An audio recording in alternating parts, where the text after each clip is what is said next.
Bible say? We're judged by the book, my friend. What does the Bible say? Well, preacher, I want to tell you the truth. I've never read it. That's the truth.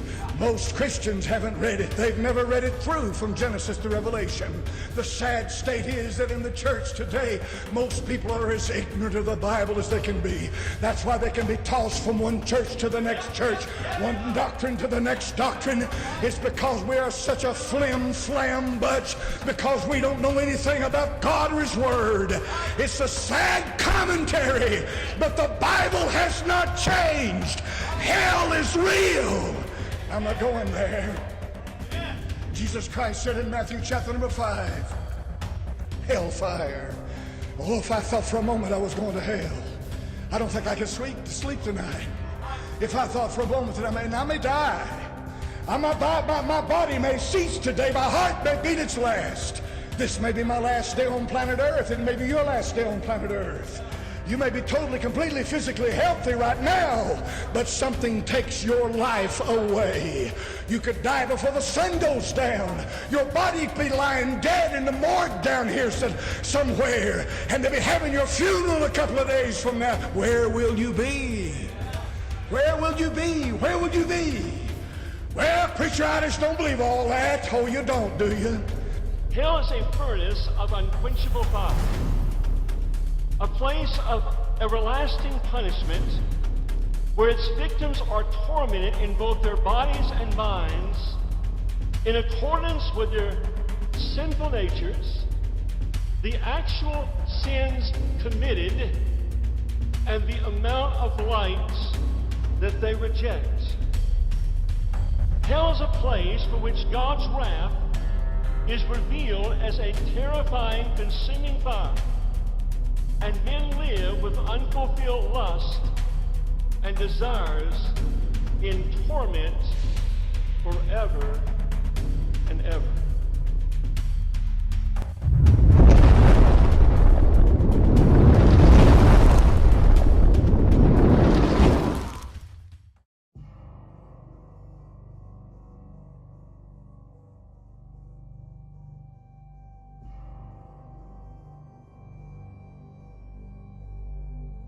October the 2nd, the most traumatizing and awakening day of my life.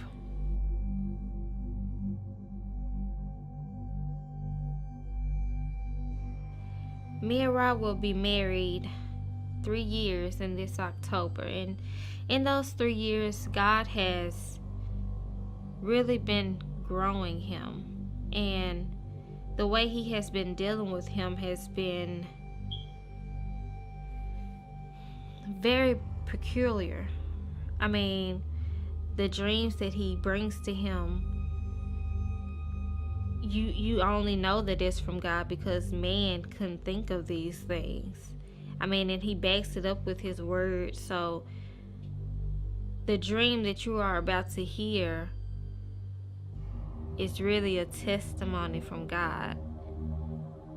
And I suggest when you watch this, you not only just watch it and feel that it's something to entertain you, but you evaluate yourself and you make sure your house is in order for when God comes, because no man knows the day or the hour.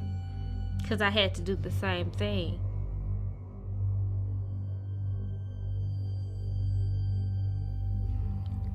I remember it was on a Thursday. Matter of fact, let's take it back. Wednesday night, I found myself looking at these different YouTube clips and watching different out-of-body experiences and different films that, they used to scare me. And I would watch it and it would blow me away. It would catch my attention. And it used to scare me so bad that I would wonder, my mind used to go in places like, God, is this stuff real? I couldn't understand it because I've never been to that place.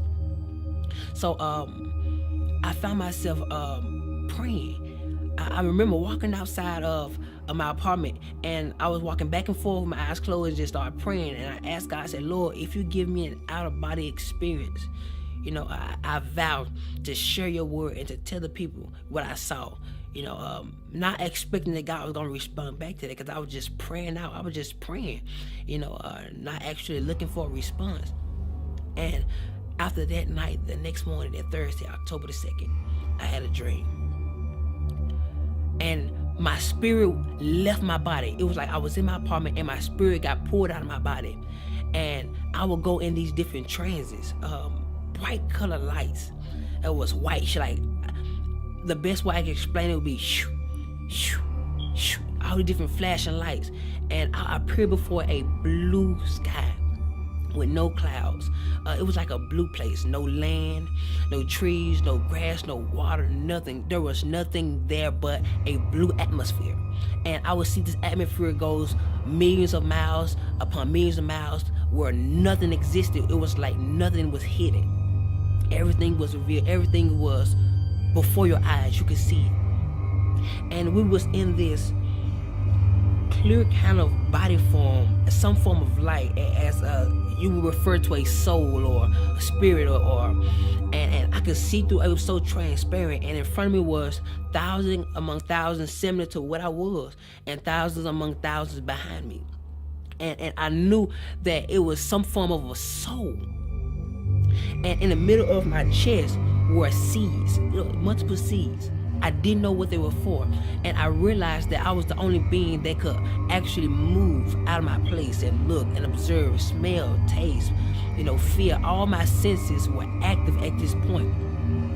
And so, I began to look around and to observe the things that I saw, not knowing that this was a dream. I thought this was reality. I thought this was actually happening, and I looked forward, and there was this great shadow way in front of me, way at the end of the line. It was like 1,000 people in front of me, and there was a shadow, a great big shadow, but it had no detail. It was like as a vapor, and I could see that it was a shadow of something that was in the front. And I had many questions at this point in this dream, and out of nowhere, I heard these words: "Depart from me." And this galaxy, this portal, I don't know what to call it, on the right side of God, or Jesus Christ, whoever you decide to identify that spot of judgment, on the right side of him, there was this big portal that opened up, and there will be stones of fire. Normally when you get a lighter and you cut it on, try to spark a flame, but instead of fire, it was stones. And they will leak out of this portal. And whoever that guy had said, "Depart from me," flew down this place. And the flame, the stones were so hot that it would burn everybody outside of that portal. On the left side of our body or our form, it would burn us. And everybody would be like, "Ooh," like as if it was so cold or so hot, you would tell somebody to close that door. It's too cold. That's how hot it was. And the portal closed. And then he sent them so fast that the screams were late. I would hear, "Ah!" Like it was like, "Depart from me," and it closed up. Then the screams come, "Ah!" And it terrified me. And then out of nowhere, something snatched us up, and like we moved up the line. And I began to think, I didn't understand where we was. I'm like, "Oh my God, maybe this is judgment." Yeah, I had many questions, and I would hear, "Depart me," "Depart me," "Depart from me," and all these different people will be sent to hell. And the part that scared me the most was the people that were getting judged. You could hear when God was talking to them, and you could hear everything they got judged from. So if somebody went to hell for something that you knew you struggled with in your life, you know where you were going. And so I'm just seeing people go, sit there, and I'm seeing the flame, and it's just constantly burning everybody outside that haven't been judged yet. And I could hear some of the people talking to God, and I remember there was a woman, blonde hair, and God was talking to her. He said, "I'm not judging you for what you put on Facebook, but I'm judging you on how everybody else received it." 300,000 people were led astray by one of her Facebook posts. And he said their blood was on her hands. And out of nowhere, he said, depart from me. And I'm talking about, I couldn't express how powerful his words were. It's as if he said, depart from me, and everything shook. Boom. And she was set with great force. And the portal opened up. Boom. She was gonna fly. And it would close. And like, the screams was so late. It terrified me. People, adultery, fornication, so many different things that I could actually hear. And people in front of me were terrified because a lot of those people were struggling or went through the same situation and they never repented. So 1,000 sent here. They would go, they were flying. They was flying so fast. I've never seen something so fast. And it got to the point where I was next in line, and he called me up, and he started talking to me. And keep in mind that our life held us hand to hand. So anything we did in our life life testified against us. So you couldn't lie because your life testified. Say, yes, you did this at this time, yes, you did. And whenever God would speak to me, you would see a big screen, like you would see as if whatever God says, it comes to life. And so he started talking to me, and he started telling me everything that I could have did better. And at this point, I'm like, okay, God, I could have did this better. I did it, I did okay with it, but I could have did better. So he began to say other things, and he brought up this specific woman.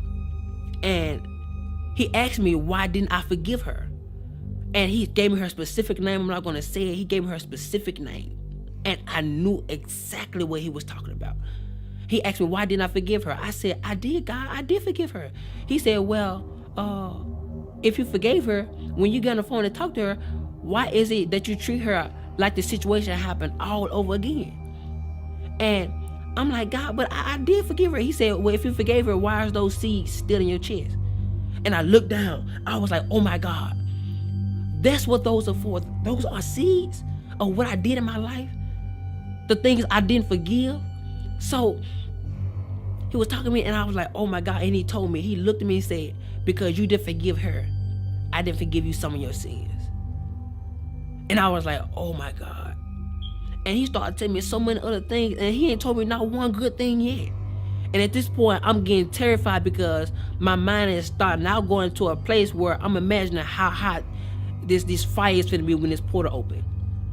And so, I'm scared. I didn't know how to explain how terrified I was. Words can't describe. When you meet God face, words can't describe how terrifying it is to look your Creator face to face. And where there's nothing hid from Him. There's nothing. Your inner thoughts are revealed before Him. Your perception, how you feel, everything that you hosted in this body is presented before Him. And so, I got to a point where I didn't want to hear God no more. I was really turning my head because I was afraid that, it's already made his mind up. I was so afraid. And so I turned my head, and he would just constantly tell me everything that I didn't do right, or I should have did better. And at this point, I knew I was going to hell. I knew it. I was fully persuaded that this was it. So I turned my head, and I was like, I don't want to hear no more of it. My mind, I'm just really trying to imagine how hot hell is going to be. I'm like, oh my God, Lord, I have no more chance. If I go down there, I can't come back. Like, Lord, please don't send me to hell. Please, like, God, please. I'm begging you. And I'm more terrified. I was more terrified than I can express. And so I turned my head, and at this point, I no longer wanted to hear what he had to say, because I knew at this point, I was going to hell. And I would have my head turned, and out of nowhere, there was this one feeling that would come over the interface of my soul. And I would turn my head, and it would go in slow motion, and the tears would fly from my face. And I looked at God, and I was looking at his judgment. What was going to be my judgment? And he looked at me, he said, face to face, you don't get a well done. You get a you barely made it. And he stepped back and said, come. And at this point, I was so confused. I'm like, oh my God. And on the left side of God, heaven would open up. so soft, with brilliant lights. The colors were undescribable. Like colors I've never seen before in my life. It was so pretty, so amazing. And the colors will blossom as they grow, and as they grew, and the heaven will open up so gentle. And I will walk toward that direction, and my hand would go in the portal. And when my hand went through, it got bigger. My arm went through, it got bigger. It was like I was growing into a mature state of a glorified body. And so my leg went through, like got bigger, and you can see how big I got on the other side, and how my soul was being transformed into a glorified body. And my body would go through it, and only piece that was left behind was my leg. And right before my last foot got in, I woke up. The dream scared me so bad. I was underneath our living room table for hours. I was so terrified. I was terrified to move. I was terrified to do anything because I was afraid it was going to be added to my judgment. I thought that was the judgment. That didn't feel like a dream. I could feel, I could taste, I could tell you how it made me feel. Everything was so alive in the dream. And at that moment, I was asking God, why did you give me this dream? He said, because I want you to warn my people that the things which you saw are the things that shall be. And I didn't realize that what I prayed for and the vow I made before God, that he was going to fulfill it. Now he's looking for my end to be fulfilled. So that's why I'm here talking to you right now. Forgive. Let go. I couldn't describe how many people that allow for unforgiveness to grow in them, and it caused a bitterness, which caused them to do things that they got judged for. That thing caused them not to make it to heaven. I was terrified. It was so many people went to hell. And it felt like I was the first one. Like God, it was thousands among thousands of people in front of me. That is scary to me. So today I encourage you to get it right with God. Get it right with your fellow friends, your enemies, that church hurt that causes you to attack people in silence. Go get it right, because hell is not worth it. God scared me so bad in this dream, but I knew it was for a reason. So today, choose love. Accept Jesus Christ as your Lord and Savior. Believe that he died on the cross for your sins and my sins, and that he died, but he rose on the third day. Believe that he's the Son of God. Read the scripture and apply it to your life, so that when Jesus come back, he don't see your flesh, but he see his word. I encourage you today. Forgive, love, and watch how God change your life. I thank you for watching. Be blessed.